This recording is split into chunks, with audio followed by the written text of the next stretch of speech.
اگر آپ چاہتے ہیں کہ ہم آگے بڑھیں اور ہمارے عمل میں حسن پیدا ہو، ہمارے رویوں میں خوبصورتی آئے اور اللہ تعالی ہم سے راضی ہو جائے، تو اس میں آپ رفق، نرمی، حلم، بردباری اور انات، معاملہ فہمی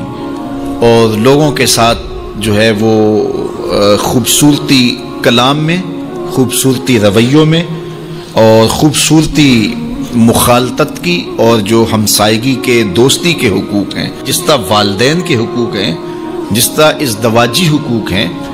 جس طرح آپ کے ہمسایوں کے حقوق ہیں، اس طرح آپ کی دوستیوں کے بھی حقوق ہیں۔ اپنے لہجوں کو نرم رکھیں، ان میں تلخی نہ آئے، سب و شتم سے منع کیا گیا ہے اور معمولی باتوں پر پکڑ کرنے سے روکا گیا ہے۔ اور اگر یہ رویے بچپن میں پیدا ہو جائیں تو بعض اوقات پھر وہ فطرت ثانیہ بن جاتی ہے، عادت بن جاتی ہے، اور پھر جب آپ بڑے ہوں گے تو وہ عادتیں وہاں بھی چھوٹ نہیں پائیں گی، چونکہ وہ اس ماحول میں آپ کے ساتھ جڑ گئی تھی۔ کسی کی ٹو میں لگ جانا، کسی کی غلطیاں نکالنے کی سوچ میں رہنا، کسی کو نیچا دکھانے کے چکر میں رہنا، کسی کی تذلیل کرنے کے خیال میں رہنا۔ دیکھیے، اگر آپ ڈھونڈنے نکلیں گے تو آپ کو پھول میں بھی کوئی چیز نظر آ جائے گی، کوئی نقص نکل آئے گا، اور اگر آپ اچھائیاں ڈھونڈنے نکلیں گے تو آپ کو کانٹوں کے بھی کوئی فائدے نظر آنے لگ جائیں گے کہ ان سے بھی یہ فائدے وابستہ ہیں۔ اس لیے آپ اچھائیاں ڈھونڈیے۔ وہ ایک صاحب تھے تو وہ کہتے میں ایک بزرگ کے پاس گیا ملنے کے لیے، اور میں ان سے ایک برائی کو نوٹ کیا، ایک ان کی خامی کو نوٹ کیا۔ پھر میں دوسرے بزرگ کے پاس گیا تو ایک خامی میں نے ان کی نوٹ کی۔ اس طرح 99 بزرگوں کے پاس گیا، اور جب 100ویں بزرگ کے پاس گیا اور میں نے کہا حضرت میں 99 بزرگوں کے پاس گیا ہوں اور میری نیت یہ تھی کہ میں ان سے بیعت ہوں، لیکن ہر ایک کی ایک خامی سے میں آگاہ ہوا، اور اب آپ کے پاس آیا ہوں اور کچھ دن گزارنا چاہتا ہوں، اور میں آپ کو پہلے بتا دیتا ہوں کہ میری نظر بڑی باریک ہے، میں بہت تیز ہوں، تو میں آپ کے ساتھ کچھ وقت گزارنا چاہتا ہوں، آپ بھی محتاط رہیے۔ تو وہ بزرگ فرمانے لگے کہ ان سے تو ایک خامی ملی ہے، میرے سے تو بہت زیادہ مل جائیں گی، میں تو سراپا عیب ہوں، لیکن میں تمہیں صرف ایک بات کہتا ہوں کہ تو ان 99 آدمیوں کے پاس گیا، سال لگا، 2 سال لگے، ایک خامی تو نے جمع کی، اب تیرے پاس 99 خامیوں کا ذخیرہ ہے، کاش کہ تو ایک خوبی جمع کرتا رہتا، تیرے پاس 100 خوبیوں کا ذخیرہ موجود ہوتا۔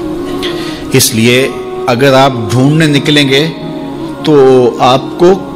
کانٹوں سے بھی خوبصورتی مل جائے گی۔ تو یہ اپنے انداز نظر کو، اپنا کشکول ٹھیک رکھے تو پھر اس میں خیر پڑے گی۔ خذ ما صفا و دا ما قدر، ہمیں ایک ضابطہ دیا گیا ہے، آپ جہاں بھی جائے اچھی چیز لے لیں اور جو بری ہے وہ وہیں پھینک دیں، بات ختم۔ ہم اچھی پھینک آتے ہیں اور بری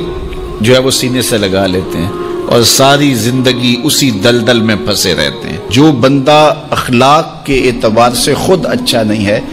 تو وہ زیرو ہے، کچھ بھی نہیں ہے، کیونکہ یہ ایک لازمی چیز ہے کہ ہم جس منصب پہ بھی ہوں گے ساتھ حسن خلق جڑا ہوا ہوگا۔ دودھ اندر جے کھانڈ لائیے مزہ ہو جاوے دونا،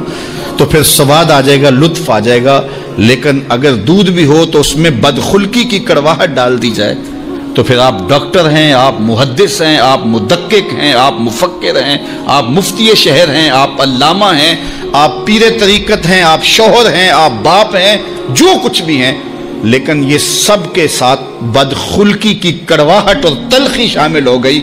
تو آپ کا سارا منصب ضائع ہو گیا۔ تو بنیاد کیا ہے؟ آپ کا خلق اچھا ہونا چاہیے، آپ کے لب میٹھے ہونے چاہیے۔ تو میٹھے بول بولو، لہجوں میں جمال پیدا کرو،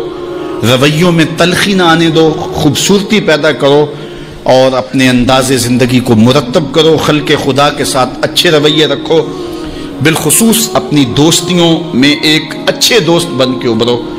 اور اپنے کلاس فیلوز کے اندر ایک اچھے کلاس فیلو کے روپ کے اندر آگے آؤ۔ پیر کے دن آنے والو، جمعہ کے دن آنے والو، تم بھی جب یہاں سے جاؤ تو تمہارا انداز جو ہے وہ مٹھاس سے بھرا ہوا ہو، تمہارے لفظوں سے کھانڈ نکل رہی ہو،